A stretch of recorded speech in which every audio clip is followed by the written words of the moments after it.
احبار اس کا 15واں باب اور اس کی پہلی آیت سے 33ویں آیت تک۔ اور خداوند نے موسیٰ اور ہارون سے کہا کہ بنی اسرائیل سے کہو کہ اگر کسی شخص کو جریان کا مرض ہو تو وہ جریان کے سبب سے ناپاک ہے، اور جریان کے سبب سے اس کی ناپاکی یوں ہوگی کہ خواہ دانت بہتی ہو یا دانت کا بہنا موقوف ہو گیا ہو، وہ ناپاک ہے۔ جس بستر پر جریان کا مریض سوئے وہ بستر ناپاک ہوگا، اور جس چیز پر وہ بیٹھے وہ چیز ناپاک ہوگی، اور جو کوئی اس کے بستر کو چھوئے وہ اپنے کپڑے دھوئے اور پانی سے غسل کرے اور شام تک ناپاک رہے۔ اور جو کوئی اس چیز پر بیٹھے جس پر جریان کا مریض بیٹھا ہو وہ اپنے کپڑے دھوئے اور پانی سے غسل کرے اور شام تک ناپاک رہے۔ اور جو کوئی جریان کے مریض کے جسم کو چھوئے وہ بھی اپنے کپڑے دھوئے اور پانی سے غسل کرے اور شام تک ناپاک رہے۔ اور اگر جریان کا مریض کسی شخص پر جو پاک ہے تھوک دے تو وہ شخص اپنے کپڑے دھوئے اور پانی سے غسل کرے اور شام تک ناپاک رہے۔ اور جس زین پر جریان کا مریض سوار ہو وہ زین ناپاک ہوگا۔ اور جو کوئی کسی چیز کو جو اس مریض کے نیچے رہی ہو چھوئے وہ شام تک ناپاک رہے۔ اور جو کوئی ان چیزوں کو اٹھائے وہ اپنے کپڑے دھوئے اور پانی سے غسل کرے اور شام تک ناپاک رہے۔ اور جس شخص کو جریان کا مریض بغیر ہاتھ دھوئے چھوئے وہ اپنے کپڑے دھوئے اور پانی سے غسل کرے اور شام تک ناپاک رہے۔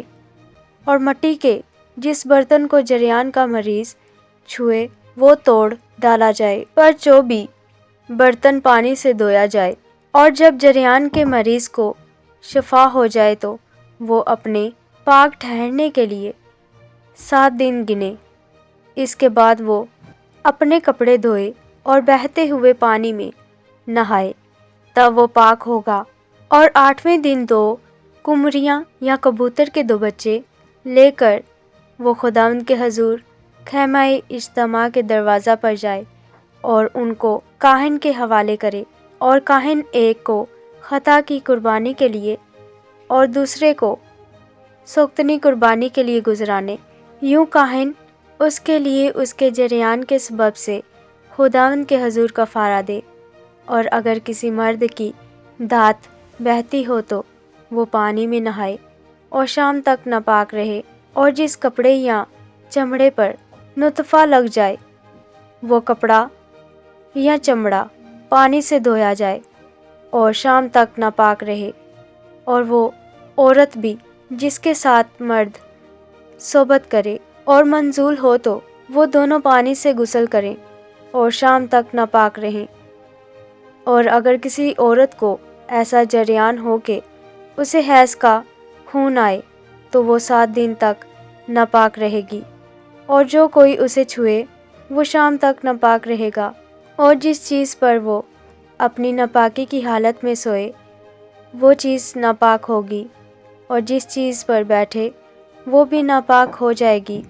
اور جو کوئی اس کے بستر کو چھوئے وہ اپنے کپڑے دھوئے اور پانی سے غسل کرے اور شام تک ناپاک رہے۔ اور جو کوئی اس چیز کو جس پر وہ بیٹھی ہو چھوئے وہ اپنے کپڑے دھوئے اور پانی سے نہائے اور شام تک ناپاک رہے۔ اور اگر اس کا خون اس کے بستر پر یا جس چیز پر وہ بیٹھی ہو اس پر لگا ہوا ہو، اس وقت کوئی اس چیز کو چھوئے تو وہ شام تک ناپاک رہے۔ اور اگر مرد اس کے ساتھ صحبت کرے اور اس کے حیض کا خون اسے لگ جائے تو وہ 7 دن تک ناپاک رہے گا، اور ہر ایک بستر جس پر وہ مرد سوئے گا ناپاک ہوگا۔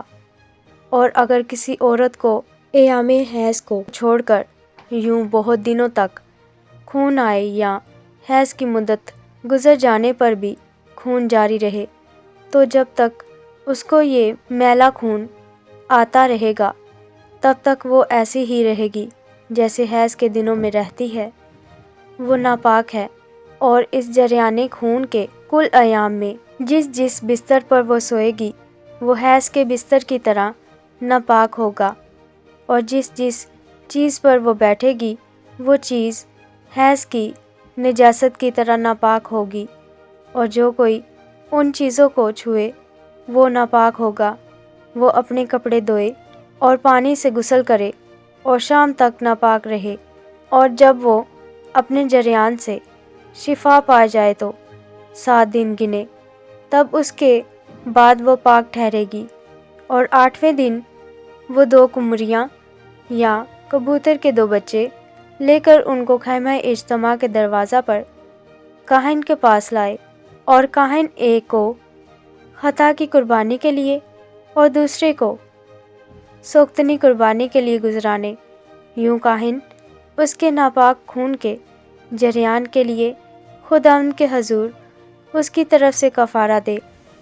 اس طریق سے تم بنی اسرائیل کو ان کی نجاست سے الگ رکھنا، تاکہ وہ میرے مقدس کو جو ان کے درمیان ہے ناپاک کرنے کی وجہ سے اپنی نجاست میں ہلاک نہ ہوں۔